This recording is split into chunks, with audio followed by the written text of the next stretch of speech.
इस वीडियो में हम बात करेंगे होम्योपैथी के बारे में कि क्या है और कैसे काम करती हैं और क्या ये वाकई काम करती हैं। तो इस वीडियो में हम ये डिस्कस करते हैं। होम्योपैथी एक अल्टरनेटिव मेडिसिन सिस्टम है जिसको एक जर्मन फिजिशियन ने 18th सेंचुरी में डेवलप किया था। और इसका जो बेसिक प्रिंसिपल है वो है like cures like. For example, इसको आप एक एग्जांपल की तरह से समझें। फॉर एग्जांपल, कॉफ़ी है। जब कॉफ़ी एक बंदा पीता है तो उसको नींद नहीं आती। तो अकॉर्डिंग टू होम्योपैथी, अगर हम इस कॉफ़ी को पानी में डिज़ोल्व करें, डाइल्यूट करें, या इसको अल्कोहल में डाइल्यूट करें, फॉर एग्जांपल इसको बहुत सारे पानी में डाल दें और उसको शेक करें और मिक्स करें, और ये जो सोल्यूशन हमने बनाया है ये एक ऐसे बंदे को दे दें जिसको इंसोम्निया की बीमारी है। फॉर एग्जांपल, इसको नींद नहीं आती, तो ये कॉफ़ी जो है उस बंदे की जो इंसोम्निया की बीमारी है ये उसको क्योर कर देगा। या फॉर एग्जांपल, एक ऐसी सब्सटेंस है जिससे जो अगर हेल्दी बंदा खा ले तो उससे उसको बुखार होगा। तो फिर उसी चीज़ को अगर हम पानी में डाल दें, डाइल्यूट कर दें, या अल्कोहल में इसको डाइल्यूट कर दें और जिस बंदे को बुखार है उसको हम दे दें, तो यही चीज़ जो हेल्दी पर्सन में बुखार कॉज करती है उस बीमार पर्सन में ये उसके बुखार को ठीक कर देगी। तो लाइक योर लाइक इसका बेसिक प्रिंसिपल है। और अब इसकी दवाइयाँ कैसे बनाई जाती हैं, तो इसकी दवाइयों के बनाने का प्रोसीजर है, उसको कहते हैं पोटेंटाइजेशन। अकॉर्डिंग टू होम्योपैथी, एक एक्टिव सब्सटेंस बहुत ही कम मिकदार में लें और उसको बहुत ज़्यादा पानी में डाइल्यूट करें, यानी एक पार्ट जो है वो एक्टिव सब्सटेंस हो और 99 पार्ट जो है वो वाटर हो या अल्कोहल हो।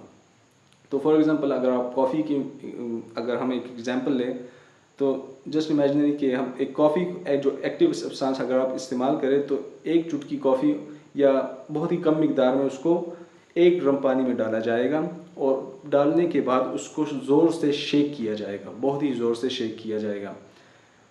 उस सॉल्यूशन को हम कहेंगे 1C सॉल्यूशन।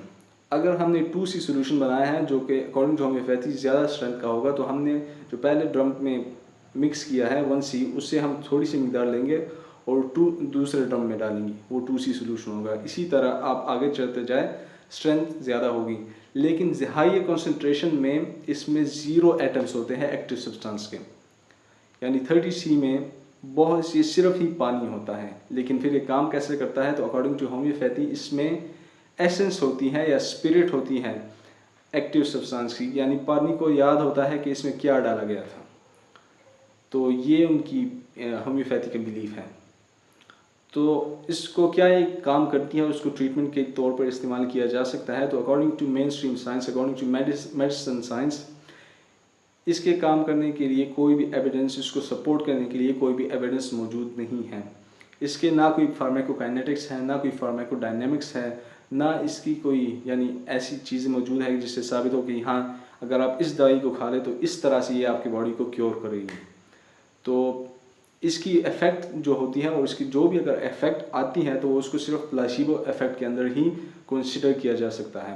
और इस प्लेसिबो इफ़ेक्ट क्या है, तो प्लेसिबो इफ़ेक्ट ये है कि इसको आप एक एग्जांपल से समझे कि एक बंदा फिजिशियन के पास जाता है और उससे कहता है कि मेरे पूरे जिस्म में दर्द है, हालांकि कोई भी उसको बीमारी नहीं है, ये इसका सिर्फ एक वहम है। और डॉक्टर उसको जज कर लेता है और उसको एक ऐसी दवाई देता है जिसमें कोई भी एक्टिव इंग्रेडिएंट ना हो, उसको एक ऐसी गोली दे देता है। और जब वो गोली खा लेता है और वो अपना यकीन इस गोली पर कर ले कि ये गोली मुझे शिफा देगी, और लेकिन इसमें होता कुछ भी नहीं, लेकिन फिर भी जब वो गोली खा लेता है तो उसको दर्द, वो जो उसके जिस्म में दर्द हो रहे थे वो ख़त्म हो जाते हैं। हालांकि उसमें कोई भी एक्टिव इंग्रेडिएंट नहीं था, लेकिन उसने अपना यकीन उसमें डाला और उसी की वजह से इफ़ेक्ट शो हुए।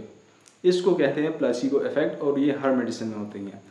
लेकिन होम्योपैथी में जो है वो सारे के सारे इसके इफ़ेक्ट जो है वो प्लेसिबो इफ़ेक्ट के अंदर ही आते हैं। वो उनके जो फिजिशियन होते हैं, प्रैक्टिशनर होते हैं, वो दवाइयों को इस तरह प्रेजेंट करते हैं कि वो उसमें प्लेसिबो इफ़ेक्ट बहुत ही ज़्यादा हाई होता है। तो ये थी होम्योपैथी के बारे में कि कैसे, ये क्या है, उसका काम कैसे करती है और उसके क्या असरात होते हैं। तो मेन स्ट्रीम साइंस उसको